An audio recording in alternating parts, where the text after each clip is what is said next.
Pedro I do Brasil ou Pedro IV de Portugal? Hoje vamos falar dessa ilustre figura portuguesa que tem uma grande história no Brasil, está estampado como efígie na moeda de 10 centavos da segunda família do real. Então, para vocês que chegam agora, se inscrevam no canal, não deixe de ativar o sininho de notificação e sejam todos muito bem-vindos. Então, sem mais delongas, vamos direto ao ponto. Temos aqui hoje uma moeda de 10 centavos da segunda família, do ano de 1998 a 2019, com alinhamento de 180 graus, peso de 4,8 gramas, com diâmetro de 20 milímetros e espessura de 2,23 milímetros. No anverso temos o Brasil e a efígie de Pedro I. No reverso temos o valor de 10 centavos. Galera, essas moedas que tem esse tipo de borda aí serrilhada é porque antigamente, quando as moedas eram cunhadas em prata, bronze e ouro, as pessoas roubavam poucas gramas em cada moeda. Aí os governos, para evitar esse roubo, essas safadezas, né? O que eles fizeram? Eles projetaram essa moeda com os bordos serrilhados, porque quando a moeda fosse lisa, é porque ela já tinha sido raspada, tinha sido roubada. Então, como as moedas valiam o seu valor em peso, ela já não valia mais o mesmo valor. Então, por isso que eles criaram esse tipo de bordo serrilhado, beleza? Pedro I do Brasil, nascido em Queluz, 12 de outubro de 1798 e falecido dia 24 de setembro de 1834, apelidado de O Libertador e o Rei Soldado, foi o primeiro imperador do Brasil como Pedro I, de 1822 até sua abdicação em 1831, e também rei de Portugal e Algarves, como Pedro IV entre março e maio de 1826. Era o quarto filho do rei João VI de Portugal e sua esposa, a rainha Carlota Joaquina da Espanha, sendo assim um membro da Casa de Bragança. Pedro viveu seus primeiros anos de vida em Portugal até que as tropas francesas invadiram o país em 1807, forçando a transferência da família real para o Brasil.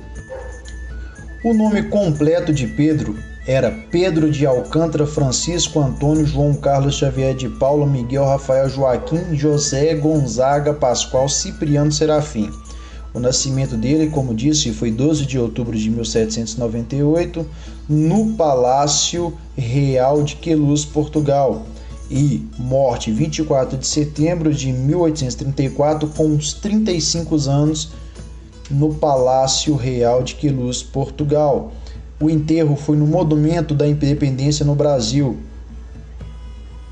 Desculpa, galera. O enterro foi no Monumento da Independência do Brasil, em São Paulo. O pai dele era João VI de Portugal e ele tinha por religião o catolicismo. A eclosão da Revolução Liberal do Porto, em 1820, forçou a volta de João VI para Portugal em abril do ano seguinte, ficando Pedro no Brasil como seu regente. Ele precisou lidar com as ameaças de tropas portuguesas, revolucionárias e insubordinadas, como todos no final sendo subjugados. Desde a chegada da família real portuguesa em 1808, o Brasil tinha gozado de grande autonomia política, porém a ameaça do governo português de revogar essas liberdades criou grande descontentamento na colônia. Pedro ficou do lado dos brasileiros e declarou a independência do Brasil em 7 de setembro de 1822. Foi aclamado como seu imperador no dia 12 de outubro e derrotou todas as forças fiéis a Portugal até março de 1824, com alguns meses depois, esmagou a Confederação do Equador, uma revolta separatista que havia eclodido em Pernambuco e se alastrou para as outras províncias do Nordeste brasileiro. Galera, eu tô tentando gravar esse vídeo aqui já tem um tempo, e aí toda hora vem um barulho, vem uma coisa, nossa, estranho, já tá enchendo o saco. Quando não é cachorro, é sirene. Mas eu vou gravar, esse aqui eu não vou pagar mais não. Uma nova rebelião se inclinou na província Cisplatina no começo de 1825.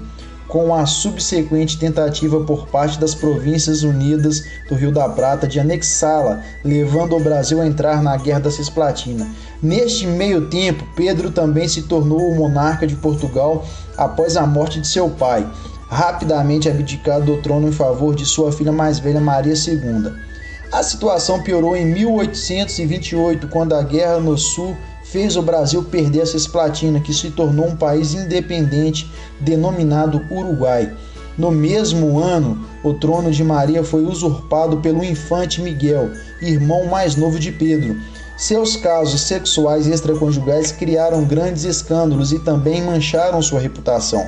Mais dificuldades surgiram no parlamento brasileiro, onde os debates políticos passaram a ser dominados a partir de 1826 com a discussão sobre se o governo deveria ser escolhido pelo imperador ou pela legislatura. Pedro foi incapaz de lidar com os problemas simultâneos do Brasil e Portugal, por fim abdicando o trono brasileiro em 7 de abril de 1831 em favor de seu filho mais novo, Pedro II, e partindo para a Europa. Pedro invadiu Portugal em julho de 1832 no comando de um exército. Inicialmente, seu envolvimento parecia ser uma guerra civil portuguesa, porém logo o conflito ficou maior e englobou toda a Península Ibérica, em uma disputa entre os defensores do liberalismo e aqueles que queriam a volta do absolutismo. Pedro acabou morrendo de tuberculose em 24 de setembro de 1834, poucos meses depois de ele